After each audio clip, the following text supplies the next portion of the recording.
오늘은 애굽에 내린 하나님의 5번째 재앙에 대해서 우리가 살펴보려고 합니다. 하나님께서 5번째, 4번째 재앙까지 오는 동안에 여전히 강팍한 그 바로의 마음과 바로만 마음이 강팍한 것이 아니라 애굽 사람들도 아마 여전히 그랬을 겁니다. 그 땅 가운데에 이제 하나님의 또 하나님 되심, 하나님께서 참신이심을 이 애굽 땅 가운데 나타내십니다. 그것이 5번째 재앙인 가축의 죽음입니다. 이 가축의 죽음이 있을 것이다라고 애굽 땅 가운데 선포하시고 난 다음에 한번 상상을 한번 해보시기 바랍니다. 이스라엘 백성들은 하나님께서 그렇게 말씀하실 때에 이제 또 하나님께서 이렇게 또 뭔가를 하시겠구나라고 생각하지만 애굽 사람들의 입장에서는 어떤 대책을 세웠겠습니까?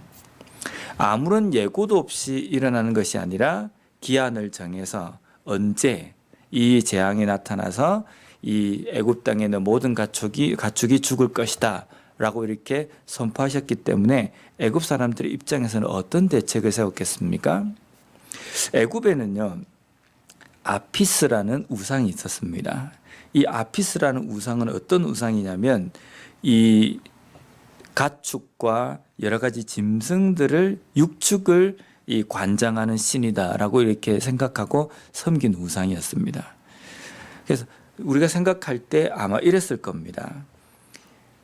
그 모세를 통해서 하나님께서 이 애굽 땅에 있는 모든 가축과 모든 짐승이 다 돌림병으로 인해서 다 죽을 것이다 라고 이렇게 선포가 되어질 때에 애굽 사람들의 입장에서는 그 다음날 아침부터 아마 그 이야기가 되어진 그날부터 해서 부지런히 이 아피스라는 자신들의 우상에게 손이 발이 되도록 빌지 않았을까.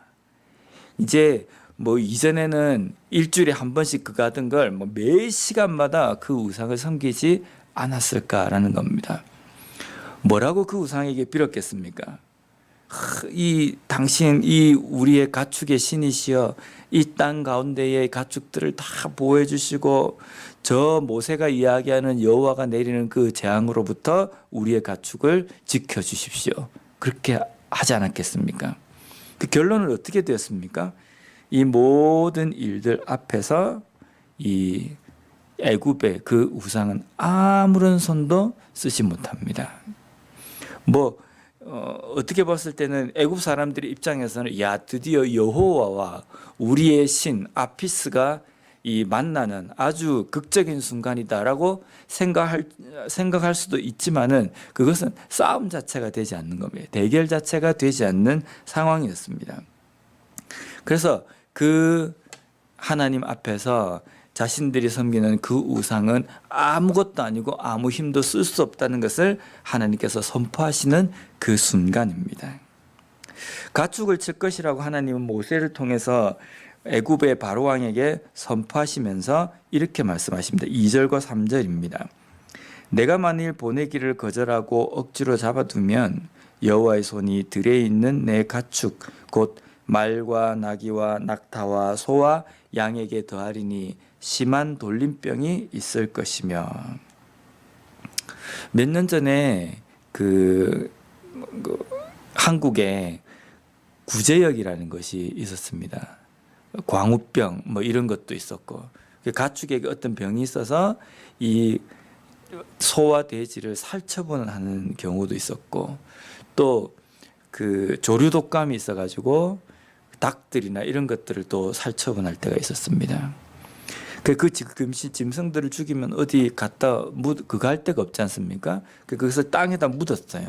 묻으니까 2차적으로 그 땅에서 그 짐승들이 썩으면서 나는 피와 그런 여러 가지 것들 때문에 지하수가 오염이 되고 먹지 못하는 상황까지 되고 그런 여러 가지 일들이 있었습니다.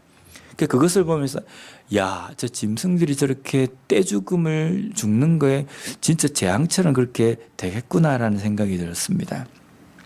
지금 애굽 땅 가운데 그 가축들이 한두 마리가 죽은 것이 아니라 당시에는 이 가축, 목축에 대해서 이 의존하는 의존도가 지금보다 더 컸습니다.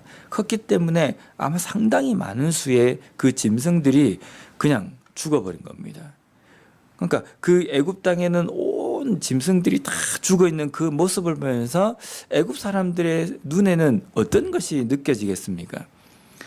야, 이거는 진짜 완전히 재앙이라고 생각을 하지 않겠습니까? 근데 이 재앙이 일어나는 그 이유에 대해서 하나님께서는요, 내가 만일 보내기를 거절하고 억지로 잡아두면 이라는 표현을 쓰십니다. 애굽의 바로 왕이 하나님의 백성을 보내기를 거절하고 억지로 잡아둔다. 하나님께서 지금 이스라엘 백성들을 내 것, 하나님의 것이라고 지금 소유권을 분명하게 이야기하십니다. 내 것인 이 이스라엘 백성을 너가 보내기를 싫어하고 억지로 잡아둔다. 이건 도둑질이라는 겁니다. 하나님의 소유인 하나님의 백성을 보내라고 이야기하는데 보내지 않고 바로왕이 그것을 억류하고 있고 거절하고 그것을 붙들어 둔다라는 것은 하나님의 소유권을 거부하고 자신의 것처럼 자신의 소나기에 집어넣고 그걸 붙들고 있다라는 겁니다. 우리가 가진 모든 소유 중에 우리의 것은 하나도 없다라고 우리는 고백합니다. 그것이 그리스도인들의 고백이고 하나님의 백성들의 고백이 되어야 합니다. 그래서 우리가 가진 모든 소유가 하나님의 것이고 내 것이 없습니다라는 이 고백이 매일매일 삶 속에서 우리의 입을 통해서 고백되어지는 고백이 되어야 되는 겁니다.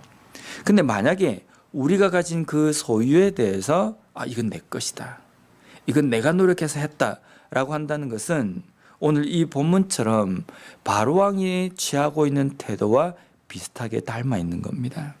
하나님의 소유, 하나님의 소유권이 있는 그 모든 것에 대해서 내 것인 것처럼 생각하는 것, 그것은 결코 바른 그런 삶의 태도와 자세가 아니라는 겁니다. 우리가 가진 것을 하나님의 것임을 온전히 고백하는 삶, 그것이 매일매일 삶 속에서 이루어지고 그것을 인정하는 삶을 살아가는 것이 필요하다는 겁니다. 다시 한번 오늘 아침에 우리가 이 말씀을 보면서 정말 나는 내 삶 속에 나에게 주어진 모든 것들이 하나님 것임을 온전히 고백하는 삶을 살아가고 있는가? 때때로 하나님께서 나에게 잠깐 맡겨주신 그 소유에 대해서 하나님이 쓰시겠다라고 이야기하실 때 나는 그것을 움켜쥐고 나는 절대로 놓지 못한다라는 생각이 아니라 언제든지 하나님이 필요하다고 하실 때 그것을 내어드릴 수 있는 그러한 삶의 자세, 그러한 물질관을 가지고 살아가고 있는가 다시 한번 돌아보며 그것을 위해서 기도하는 이 아침이 되었으면 좋겠습니다.